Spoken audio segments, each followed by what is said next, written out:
This is my cute little baby. Hi, baby. Oh, you want to climb up? Okay. So, I thought of a fun little thing while watching my baby play, is that Jehovah's Witnesses may not know this, but their doctrine says that in the very near future, Anthony Morris and Stephen Lett are going to come back on their magic space horses with their buddy Jesus and kill this little baby.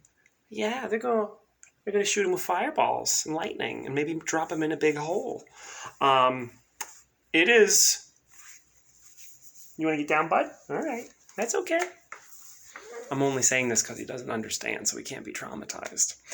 I think this would be a fun project to ask some witnesses about this, because it's in their own publications. Now, the actual quotes of baby killing are Old Light. I will read them to you.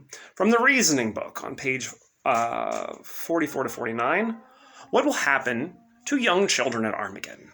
The Bible does not directly answer that question, and we are not the judges. However, the Bible does show that God views the young children of true Christians as holy. It also reveals that the times in the past when God destroyed the wicked, he likewise destroyed their little ones. God does not want anyone to be destroyed, so he is having a warning sounded now to benefit both parents and children. Would it not be wise for parents to pursue a course, hi bud, that would result in their children being looked on with favor by God both now and at Armageddon? A Parent's Moral Responsibility, The Watchtower of 1968, February 1st, page 80 to 86, paragraph 20. By all the evidence, this system of things is hastening to its final confrontation. 1968, remember, with the God of justice at Armageddon. Parents and children who fail to gain the mark on their foreheads, that is, an adequate moral appreciation of God's moral standards, are sure to suffer. Parents will be held accountable for their children, and children will suffer for the failure of their parents. The prophet overheard the instructions issued to the angelic executioners. Do not feel any compassion, old man, young man, and virgin and little child and woman. You should kill off to a ruination. Their way I shall certainly bring upon their own head. Questions from readers, Watchtower 1950, November 15th, page 463. Children are affected by the course of their parents, and parents are warned that their inequity is visited on the offspring unto the third and fourth generation. Parents are commanded to instruct their children in God's ways, and in these ways, If in these last days parents refuse to heed their divine instruction and warning, they bring destruction upon themselves and their small children. That one. At Armageddon. According to justice, God can leave such children dead, for as Ezekiel showed, all die in their iniquity. Parents should remember that their wrong course unfavorably affects their children and may bring their offspring to destruction at Armageddon, just as a right course on their part may put their small children in the way of preservation during Armageddon. The old articles were written like such freaking nonsense. So, that might be Old Light. That's a long time ago. 1989 is the newest from the Reasoning book, if I remember correctly, the publication date. However, oh, hi, bud. You need a diaper change. You stinky. It's a logical conclusion because they haven't stated otherwise, and it clearly says that you have to be baptized to survive Armageddon.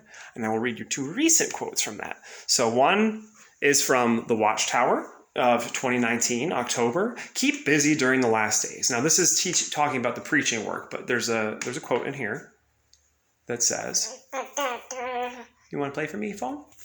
Look at that. I'm making people seasick. They're talking about motivating your Bible studies. Oh, you're biting me. To get baptized. This means trying to motivate people to make the truth their own by applying what they learn, dedicating their life to God, and getting baptized. Only then will they survive Jehovah's Day. So it has nothing to do with heart condition, as I thought, and many witnesses do think. In no way does it have anything to do with your heart condition. You have to be baptized. That's the minimum requirement. It doesn't guarantee your survival, but it's the minimum. Anyone else is dead.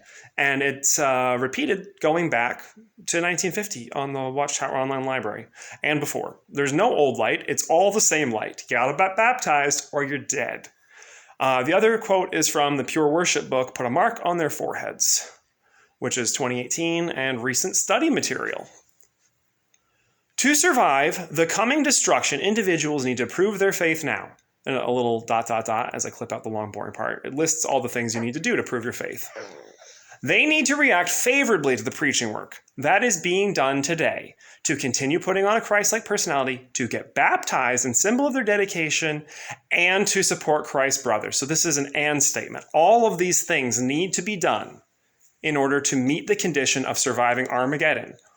Only those who pursue such a course now and to enter the Great Tribulation as pure worshipers will be in a position to be marked for survival. So it lays out what the conditions are for pure worshipers. It means you need to be baptized. It's a list, an and statement. It doesn't say anything about like being a study is good enough. It says you have to be baptized along with a list of other things. But baptism is one of those things. He ain't baptized and his daddy's an apostate. Anthony Morris doesn't like when people laugh at him. No, he doesn't, so he deserves death. And by extension, so do you. I think that would be an interesting thing to ask believing witnesses, because you're stuck with a conundrum.